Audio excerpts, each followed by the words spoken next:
өзіміздің мынау жас жеткіншек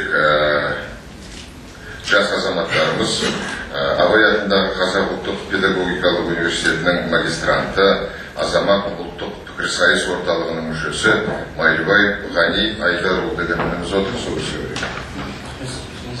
Ассалаумағалейкум, құрметті мынау дөңгелек қатысушылары, қадірменді мырзалар.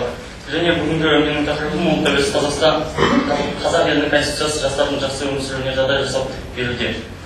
Қазақстан Республикасының заң конституциясына 13 жыл толды. Осынау ұлы мереке құтты болсын.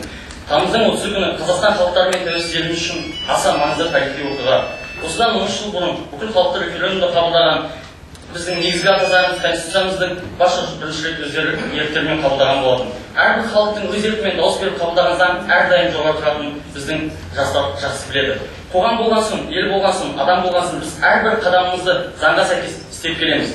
Заңға құрмет болмайынша, оны қастерлеу, ішкі қажеттілікке айналмайынша, оның заңның құзыреті шамалы болатын біздің жастар жақсы біледі тарих беттерінен. Ендеше қоғам алдында мемлекет пен халықтың қазығына осы конституциямыз айналуы тиіс.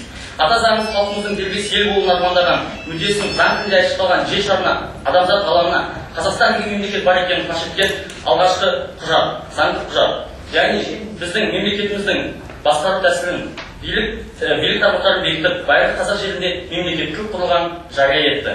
Осы жағдайда халықтың тірлігін, елдің бірлігін қамтамасыз ету мемлекеттің күші мен жалпыға бірдей орындалатын конституциямызбен жүзеге асырылуда, күнделікті қолданыста.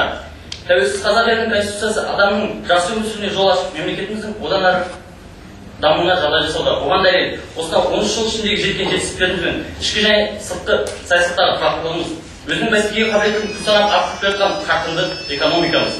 Сонымен қоса, небәрі 10 жыл ішінде адам сәйкеске болып өзгерген әсем қаламыз, елордамыз Астананы айтып мақтана аламын. Біздің жастар осынау тұғыры биік кең байтақ жері бар тәуелсіз қазақ елінің иесі атану, Қазақстан қандай мақтан шеккен сіздердің алдарыңызда түсіндіріп беру маған бүгін оңайға соқпас.